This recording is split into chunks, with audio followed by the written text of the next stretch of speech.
Off the ball. This is News Talk. And you are very welcome along to Off the Ball tonight. We have a fairly busy show tonight, a very busy show actually. We have Jamie Heaslip on to talk about his new book, his injury that ended his career, his relationship with Eddie O'Sullivan and Joe Schmidt. We have the very impressive Rhys McClenaghan coming in to talk about his heroics his heroics as a gymnast quite recently, and his hopes of winning an Olympic medal. And later on, Kevin Kilban, who ominously tweeted that it was a tough day on the ice, is going to talk about that, I presume, and plenty more, which inevitably Shane Hannon and Kieran Cunningham is going to involve our bang average, shall we say, if they're even that, our bang average football team. I've made the point just coming in here, the amount of column inches and audio and debate we give to a football team that is at the moment basically no better or worse than it's performing against superior opposition, but we just keep talking about it. It's like Brexit. I just kind of wish we talked about something else at this stage.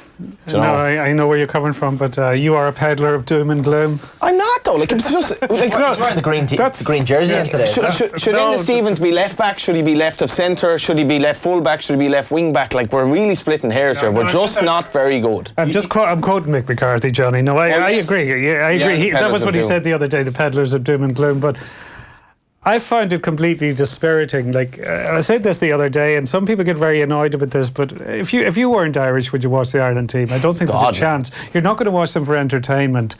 And it's been that way for so long now. Like, it really doesn't seem to matter who the manager is or what players are on the pitch. Like, I would say I've been in about 40 different countries watching Ireland, and plus all the games I've gone to in Dublin. And how many have actually been really enjoyable when you think back? From a technical point of view. Yeah, well, like there's a lot of results you thought were great, and there was that got us from A to B or closer to a finals or got us qualification. But if you're thinking just for 90 minutes of entertainment, and I know people just say, it's only about results, and Ireland are in a great position, that's all that matters. But there are times you sit back and you go, so there's nothing better could be doing with my life than watching James McLean kick the ball out of touch again. Or Jeff Hendrick, wondering what Jeff Hendrick actually does. And like, I don't want to single out, but there's certain individuals that they just seem to be there game after game. And if you give them honest rating out of 10, would you give them more than 4? But they're still they're people do say, there's no players there, we don't have the pick, or Ireland don't have the pick, but you don't know till you try, other fellas. Does the boy Hannon remember the Jack Charlton era? Like, vaguely. Yeah. And 2002, obviously, of course, when the aforementioned Kevin Kilban was one of the heroes, I guess. But we were unbeaten in the group up to last night. If we go and beat the Danes now at the Aviva Stadium, I'm going to have a row with you in a minute about saying we, but go on. Yeah, I've seen.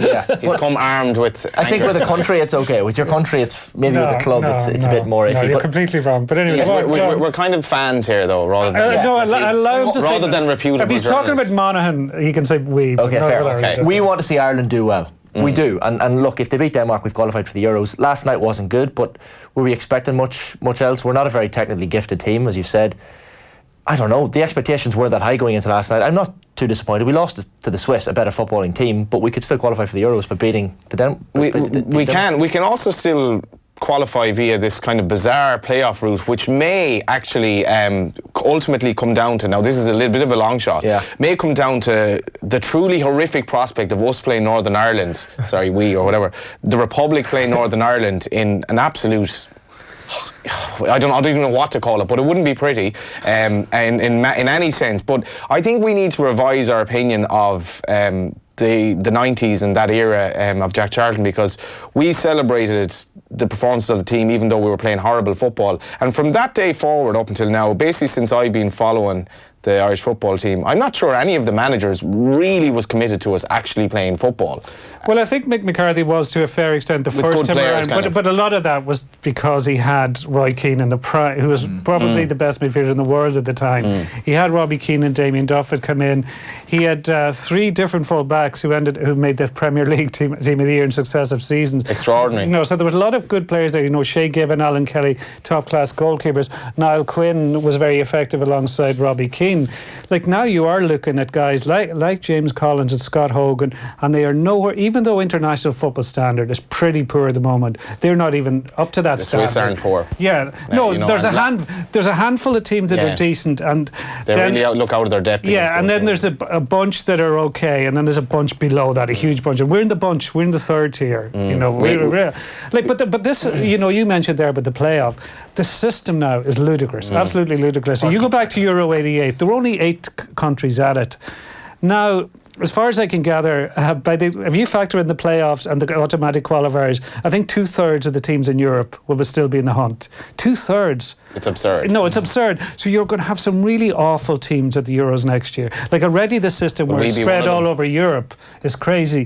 When at a time when people are saying we shouldn't be flying as much, with the climate and everything. I know. So suddenly you're going to be jetting all over the shop. Yeah, it's funny. I am conscious of that when you're flying out to Tbilisi, and I was like, every time I fly now, I'm like, there was a poll I think in one of the papers today, and it was basically all voters are saying climate change is their biggest priority. But Paul from Cork, I want to get the boy Hannon in on this, and a talented footballer in his own right. That's not the text actually. This campaign has really shown that Seamus Coleman has become a problem, and he's our captain. His performances have deteriorated each game. Was Matt Doherty wrongly accused of being the issue from Gibraltar away?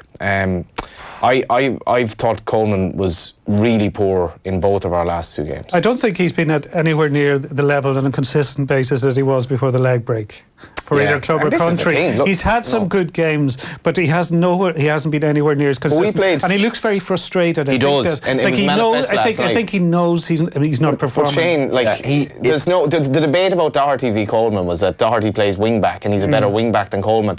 Again, we're kind of talking about the colour of a car with a bad engine here, but Coleman was picked right wing back last night ahead of Doherty. Yeah. And it's almost as if Coleman can't be dropped when, to my mind, he's very lucky to be playing ahead of Doherty anyway. Mick McCarthy has the benefit of seeing these lads in training. We all know what Matt Doherty can do, but if Coleman is doing enough in training to warrant a starting place, and clearly there's the element that he is a great captain and a great motivator behind the team as well. We talk about formations through the nose here. We can, as long as we like. James McLean is another one. We've Conor Hourihane on the bench, who's playing for Aston Villa in the Premier League level, scoring goals as well recently for them. So you do look at the bench and see lads, and especially the issue last night, legs are heavy. Coleman's legs look particularly heavy on the pitch, and he didn't make a third sub, which was a strange one given that Hourihane was on the bench and other talented lads are on the bench as well. But look, Mick's the man making the decision. And also, he said in RT beforehand, they'd practiced playing 3 at the back and that they played it before against Switzerland. And Enda Stevens comes out and said they didn't practice it. They didn't practice it last night. Or the night before last. Yeah, and if you're talking about they played against Switzerland at home, it was for a few minutes. Like, they didn't start that. It wasn't like they played the whole game with 3 at the back. And it did make no sense that you're going with a guy who's really one of the most accomplished wing backs around, and you're going with that system and you don't pick him.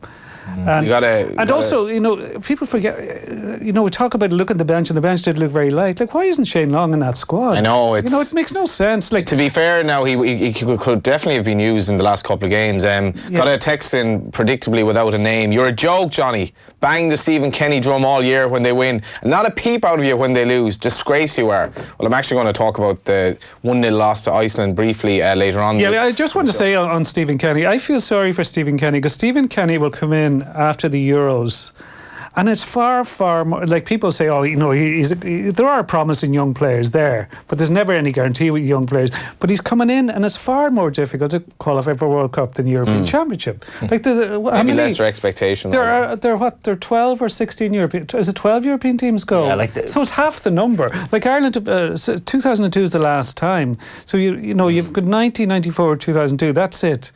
It's a far more difficult. So he'll be coming in. Like, if Ireland do get, and because of this bizarre system, Ireland might well get to the European Championship finals, even though they've been really poor in this. And the rest. Seamus Coleman is done. Sorry, Kieran. Seamus Coleman is done. Look at his Everton performance too. Mick has to drop in. Watch what happens to Coleman when Silva gets sacked. I reckon he won't play for Everton again. From John. McLean wasn't much better. No, and Jeff Hendrick wasn't much better. I thought Jeff Hendrick in the second half did okay, but maybe my expectations for him was he got on the ball a little bit. I don't know, Shane. You're a good bit younger than us. Like, what's it like being an Ireland fan in your mid-20s that doesn't even really remember when we were any youths? Yeah, there's a bit too much to him. I think Irish people like giving out about the football team as much as we like giving out about the weather. Brexit. Exactly. Like, if we beat Denmark, we're into the Euros. But we probably have home games against the likes of Spain or someone next summer in Dublin. It'll be a great festival of football in Dublin. If we lose to Denmark, it won't when Ireland are playing. It won't. But look, if we lose, Rafty Allows for offtheball.com has done the permutations, or as things stand, it looks if we lose to Denmark, we could play someone like Wales in a semi-final, and then, as you said, the North or Bosnia and Herzegovina in a playoff final. So we still have chances to qualify. If we do it the hard way, so be it. But if we're there next summer, then who cares? I think we need to talk about things that actually matter in life, though, because like we'll be on our deathbed and we'll be like, God, we spent like 20% of our lives talking about really bang average Irish and international football teams. Like, what were we doing? And then we spent 80% on social media, and that was even worse. Yeah, you know? Like you've been a few trips. So you were to Tbilisi the other day as well. Yeah, the match really got in the way of it, as it turned out. That's often the case. It was such a nightmare. Like, but when you go to games regularly, the away trips, you recognise a lot of the fans that are a group of regulars who go no matter where, if it's a friendly. And I just often wonder about those people, because they're spending a huge amount of money year on year watching terrible football.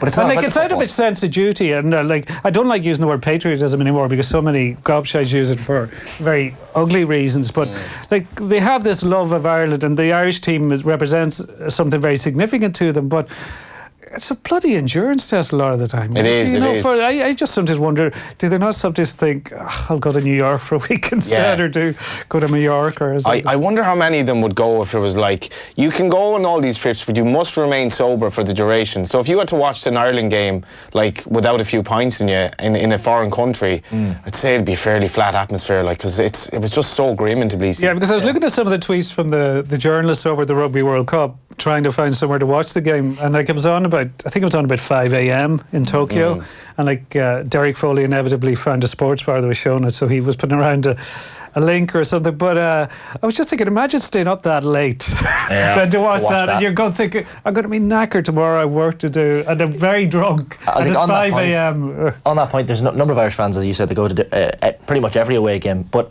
Peter Brannock outside, he was at I think both the Tbilisi game and Geneva game. He works on News Talk Breakfast, but he goes to a lot of the Irish away games, and he was saying he can rationalise it as long as it's a qualifier. He went to an away friendly, I think, in Poland a couple of years ago, and he was sitting there thinking, what am I doing here? It's a friendly. But well, I've decided never to go to friendlies anymore. Yeah, even home breeds. I'm not going to friendlies. The Nations League is actually, this is, I like this text. Johnny, at least the soccer lads are not as condescending and pompous as the rugby players, be they ex-internationals or not. Kieran, what do you make of that? Are the rugby lads pompous? We've Jamie Heaslip on in an unrelated matter later on in the show. Some of them are, but some of this, are you talking about players, ex-players? I think players and ex-players, and some are like, well, can you name names with the libel laws? I don't know, but some are. Probably not. Some are. It's err on the side of caution. Yeah, but some are, some aren't. Some are completely sound. Lads are sound though. Generally, there's a few I've encountered over the years that I wouldn't have much time, but generally most of them are. But. We need more of the retired soccer lads doing podcasts, I think. A lot of the rugby lads have that idea. We're going to talk that with Jamie Heaslip as well. His brave decision to ask for a vote on... there are too many podcasts, to be honest, anyway, but Connolly... But I always thought that would be a great name for a podcast. There are too many podcasts. Yeah, could well happen. Connolly, is the bubble burst? Aaron Connolly? No, look, first start. What a place to be thrown in for your first start in Geneva on a terrible pitch when the pressure is fully on. But look, he's bright future. He was very good. But Ireland were blessed there was a terrible pitch. It wasn't as bad though. Like I thought it would be. I thought it'd be like unraceable by looking at it an hour beforehand. But on a decent fast pitch, Switzerland would have cut them to ribbons. Like, it slowed them down a little bit. It slowed Seamus Coleman down. Coleman has been okay post injury, but since Silva the spoofer has conspired to destroy Everton, Seamus has been totally out of sorts from Paul. What about the ref lads? Very biased, I thought, and very friendly with the Swiss players at the end. We are average, but at least we're trying to pass the ball. That's right. Like I don't think they are at classic. all. Like that's why I wouldn't just blame the managers. I would blame the players for not.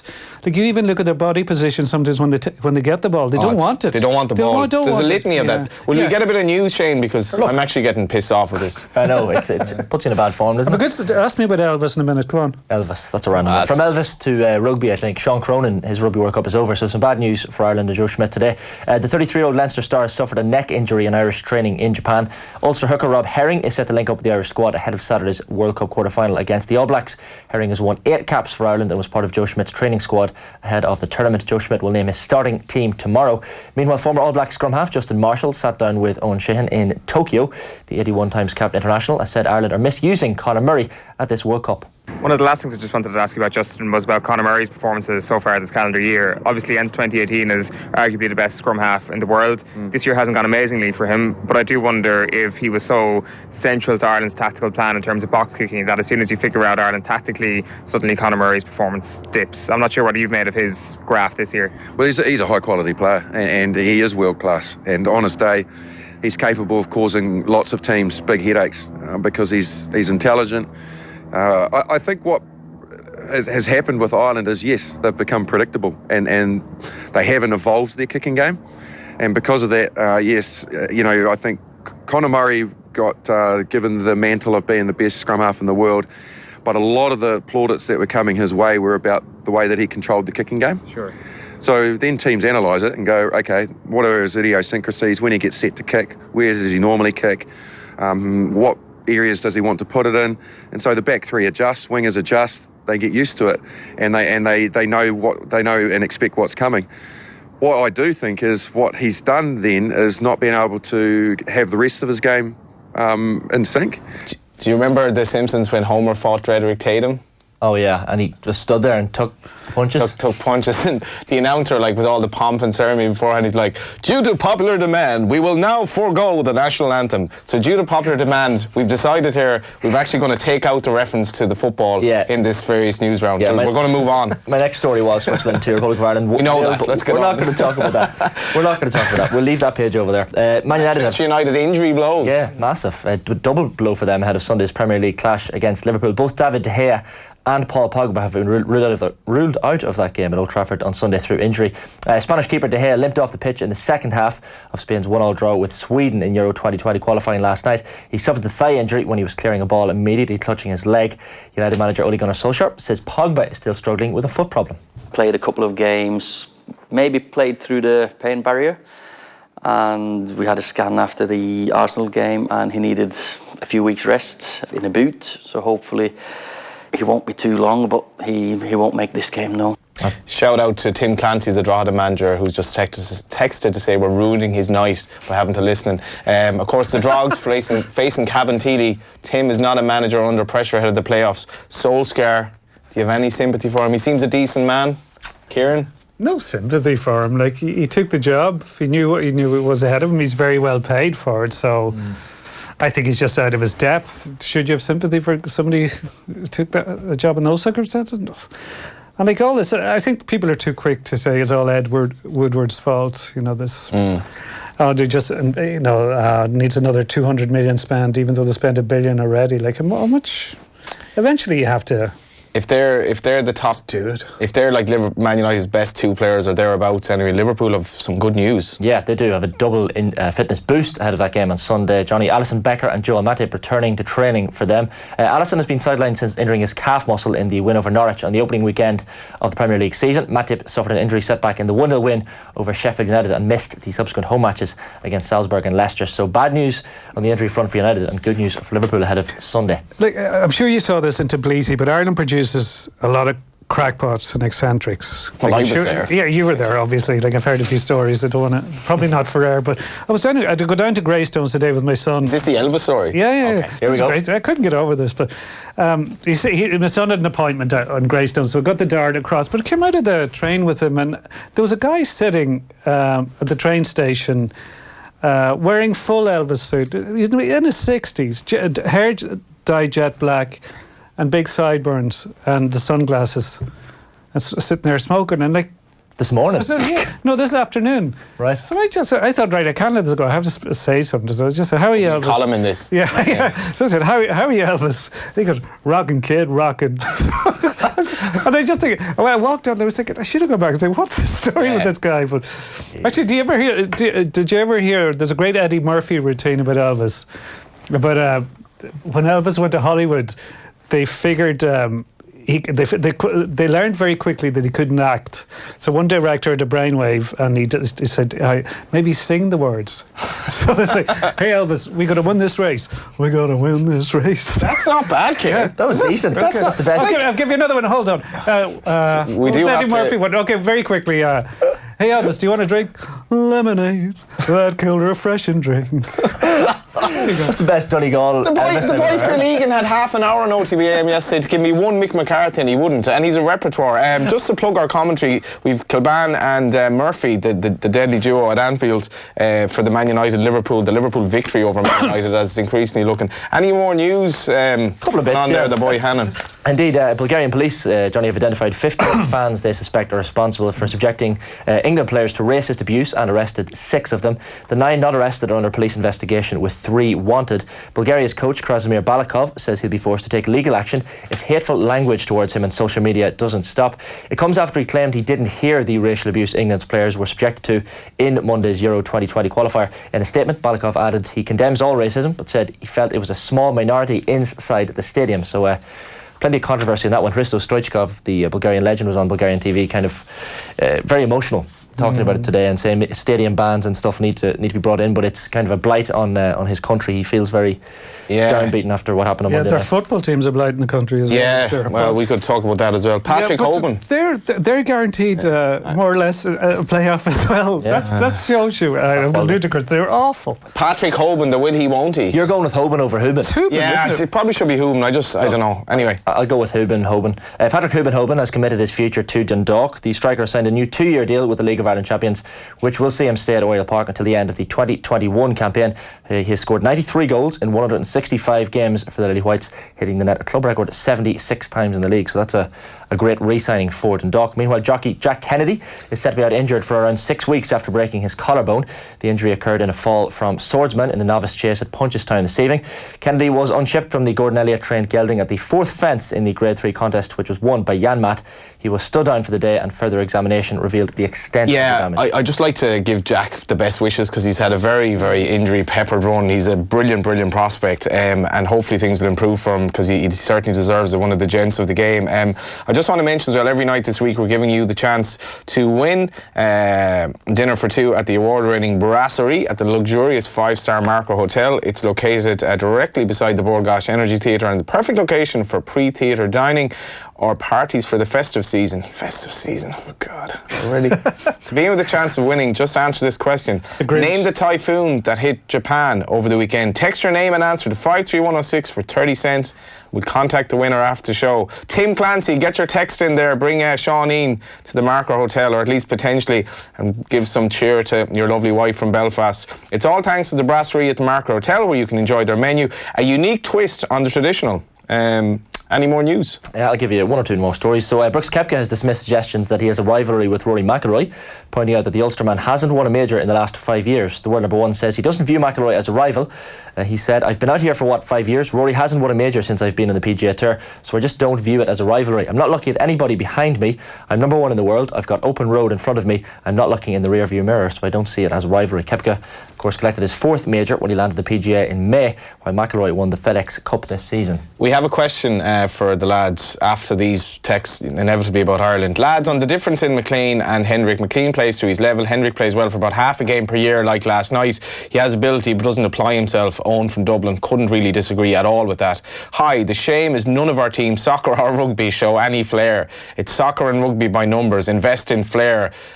Mark, hard to disagree with that. Question for Shane and Kieran. Which Irish athletes in any sport are showing any flair right now? Well, I'm going to answer that. I've no interest in athletics, but one of them is going to be on later on the show tonight. Young McClenaghan. Rhys McClenaghan, he's top class, and he's a great attitude. Absolutely love the kid. He's so confident and backs himself, and he had a very bad injury last year, because this wasn't his first. So he got world bronze, but he'd won major medals before, and not really as into knocking back. But to do what he's done, like he used to train. He's probably talked to you about this. He used to train his back garden because He's people a big go fan into of jumping facilities. up the trees. Yeah, because there weren't a huge amount of facilities around Newton Ards. But Newton Ards is strange now. He's won world bronze, right?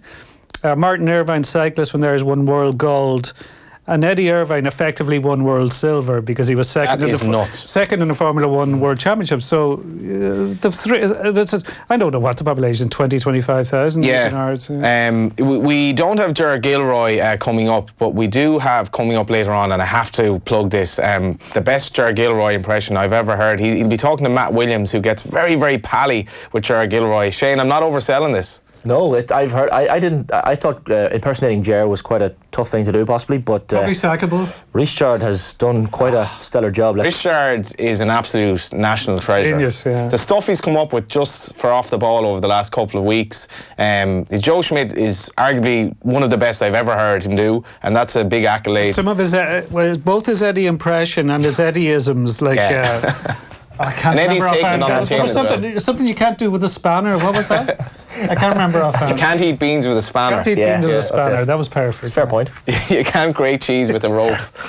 But Eddie's taken in good spirits. I'm not sure about Joe Malloy and Ger Gilroy. I'm not sure how they've reacted or how they're going to react. We can only ask them live on air. It's an honour to be impersonated, and slagged off. I think it's a sign until you don't like it. Yeah. You're like, if it goes too far. Yeah. I believe you can ask John when he's in, but I believe John Giles wasn't mad about that pre-match. I don't think he was. Fortunately, I rarely get the chance to interview Gilesy, but did play in an indoor football game in which he was one of the coaches once. I thought you were about to say you played with him. He's 78. He ran rings around me. Anything else? Alexis Sanchez is injured. Yeah, he is injured, so he's out for a few weeks actually. In fact, 3 months with an ankle injury. Johnny, he's currently on loan, of course, with Inter Milan in Italy from Manchester United. He will need an operation after picking up the problem on international duty with Chile. And just one final story for you: the marathon and race walk events at next year's Olympics in Japan have been moved from Tokyo. They'll now be held 1,000 miles north in Sapporo, where the temperature is cooler. Almost half the field, of course, failed to complete the women's marathon at the recent World Athletics Championships in Doha due to the heat. That's a problem for me.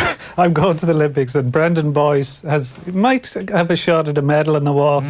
So how do we get down to 1,000 miles and get straight back up? 1,000 miles north. It's a disgrace that people are running marathons over there, and it's even bigger disgrace that they're putting a World Cup over there. Like, Qatar is tiny. There's nothing to be gained long term by having a load of football stadiums over there with a very, very dodgy, so many question marks over how they got it in the first place, the regime in general, and it's despicable. I actually think like a lot of countries should be saying we're not going there, because once you look into this, the worse it gets. But are we going to qualify for the Euros before all of that? Shane Hannon, yes or no? I'm going to say yes. You asked about sports people with flair. I'm going to say Katie Taylor, Kieran McGeehan and Aaron Connolly. Thomas Barr. There's quite a few. Simon Zebo, but that's why he doesn't play, because he's got flair. Yeah, but in a word, I think we'll qualify. How we'll do it, I don't know. But look, we might script a 1-0 win over Denmark next month. Up next, this kid has flair. If you have interest in athletics, listen. If you don't have interest in athletics, listen, and just wish that you had the confidence of Reece McGlennon. Off the ball on Newstalk. Whether it's a slice with sweet sticky marmalade as you rush out the door, or a breakfast feast with crispy rashers and a gooey egg, at lunch with smashed avocado or topped with chicken salad, or a cheesy late night snack with a dollop of relish. Pop it and top it and make the mosty of that toasty with Johnston, Mooney and O'Brien. Johnston, Mooney and O'Brien for your favourite fresh baked bread. There's history in the baking. Did you know that electronic and lighting equipment are